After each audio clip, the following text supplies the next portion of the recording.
Good morning, ladies and gentlemen. Welcome back to this Monday morning with the business coach Moloy. And we are in the series of scaling. We have done part 5 episodes till now, all the challenges that come with scaling up and exponential growth. Today, we speak about something very, very critical. And at some point in time, this is not only relevant for businesses that scale up, but relationships per se, people per se, and especially in today's world where everyone seems to be in a hurry, everyone has very low threshold levels of endurance, if I can use the word. So, how do you scale up when the world is changing so very rapidly? Today we are talking about Nescafe, right? Everything is Insta. Blink it, everything is Insta. Patience, not no longer on the anvil. Attention, everyone is attention seeking. So when we discussed about the founder dependency trap, we explored why hustle stops working at scale. And then we moved on and we said, okay, now that you have hustling and you're scaling up and you're building teams, we spoke about delegation. And if you recall that the theme that we spoke in delegation was that it is much more emotional rather than operational. Delegation is something that cannot be probably SOP'd. It has to be a emotional mindset. Today I want to talk about that challenge, which every business and I per se, and I would rather say every business or every individual faces. And many of us, including entrepreneurs, don't notice it immediately because it develops slowly. And people who have entrepreneur friends who have read my Sunday read of yesterday would recall of an entrepreneur who comes and gets a realization of 35 years of marriage, and he goes to and tells his wife that probably I did not do what I was supposed to do. In the early years, when your team is small, communication is rarely a problem. Everyone sits next to each other. The founder knows everything. People talk consistently. Information flows naturally, but then business grows.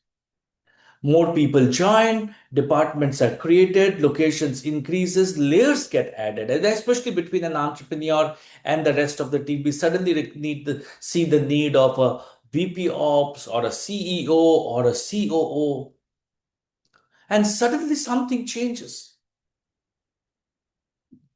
Everyone is working hard, everyone is busy, everyone is occupied, and yet things start slipping. Deadlines are missed, priorities become unclear.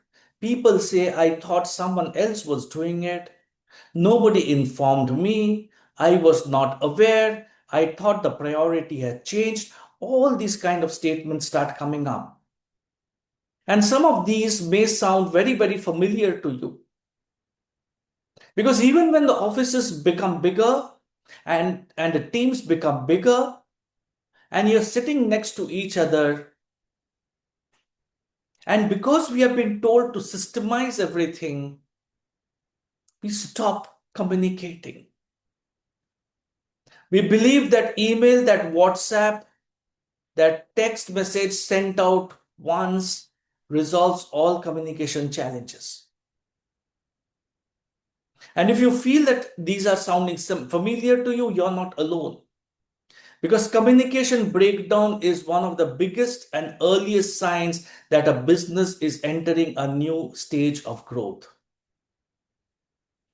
A few years ago, I met an entrepreneur who was working with, who ran a very successful manufacturing business, great products, growing rapidly, but every review meeting sounded like a courtroom. Sales blamed production, production blamed procurement, procurement blamed planning, planning blamed sales.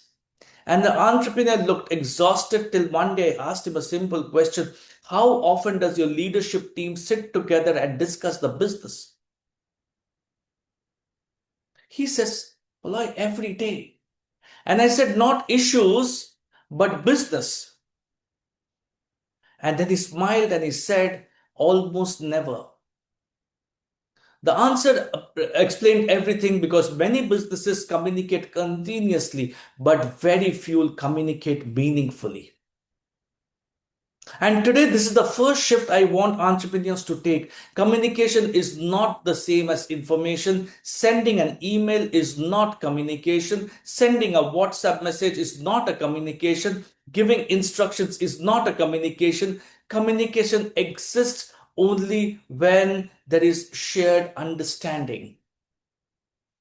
And as businesses grow, shared understanding becomes increasingly difficult. Let's step back and think about your early years. Everyone sat together, conversations happened naturally. You overheard discussions, people walked into your cabin, decisions happened instantly. The founder was always available. In that environment, communication systems were unnecessary. But we wanted to scale up. We bought in bigger offices. We got in more people. People started sitting separately. Functions became specialized. New people joining in. Remote work appears. Multiple locations emerge. Now assumptions increase. And assumptions are extremely dangerous. How many times have you experienced this situation? You clearly explained something, at least you believed you did. A week later, the outcome is completely different from what you expected. And your first reaction is, but I had already communicated this. Now, let me ask you a very difficult question, ladies and gentlemen. Did you communicate or did you speak? Because there's a big difference between communication and telling. Communication is complete when understanding is confirmed. This is where complexity enters. Earlier founder to employee, simple. Now it becomes founder to leadership team to department head to manager to employee. At every stage, information gets interpreted. Priorities get reshaped. Nuances appear. And by the time the message reaches execution, it may look very, very different. That is why growing businesses need structured communication. No more communication, but structured communication.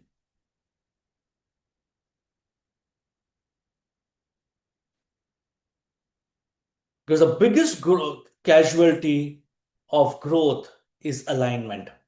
Alignment simply means everyone understands where we are going, what matters most, what success looks like, and what their role looks like. We believe by doing an annual meet, alignment is done. I am sorry, alignment is done on a continuous basis. Gone are those days where your annual general meetings, your AGMs, your review meets would bring in alignment. Because what we miss out is attention span. Now, when alignment is missing, people work hard in different directions. When effort is not aligned, organizations become inefficient. Let me share an observation with you. Many entrepreneurs complain my team doesn't think like owners. Fair concern. But let me ask you, how much of business context does the team actually have? Do people know why certain decisions are taken? What are the business priorities? Who are your critical customers? What challenges the company is facing? What are the strategic goals? What are your customer expectations from you? Because people cannot align with information they do not possess. Let me talk about meetings. Many entrepreneurs tell me, Moloy, my entire day goes in meetings. Then I ask, do the meetings reduce confusion? And very often the answer is no. Because meetings are not the problem. The poorly designed meetings are. The purpose of communication is not discussion. The purpose of clarity. Every meeting should answer what was decided, who is responsible, by when, how will you review progress. Without these answers, meetings create activity but not alignment. And as organizations grow, departments become stronger, which is great, but sometimes department becomes island. Sales talks to sales, production talks to production, finance talks to finance, and slowly people optimize their department rather than their business. This creates friction. If I walk into any of your businesses and I were to ask your employees today, what are the top 3 priorities of the business this quarter, would most people give the same answer or different answers? The consistency of that answers tells you a lot about organization alignment. Now, poor communication has an emotional cost. Poor communication does not create inefficiency, it creates frustration. People get confused people become anxious people become defensive people stop collaborating, and slowly culture deteriorates. What does a good organization do? We have all read the book uh, Good to Best. There's something interesting about great organizations. Leaders repeatedly repeat themselves constantly: vision, priorities, values, expectations, and again and again and again, not because people are not intelligent, but because clarity fades. Repetition creates alignment.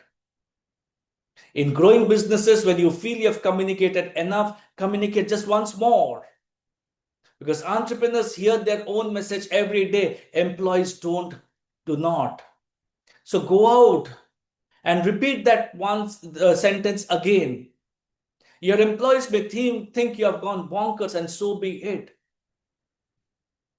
Because you are always mentally talking. You are always talking, thinking about your business. Your employees are not. So go out and communicate that thought once again so that they hear it once again, and so that there is a greater possibility of getting aligned with the business.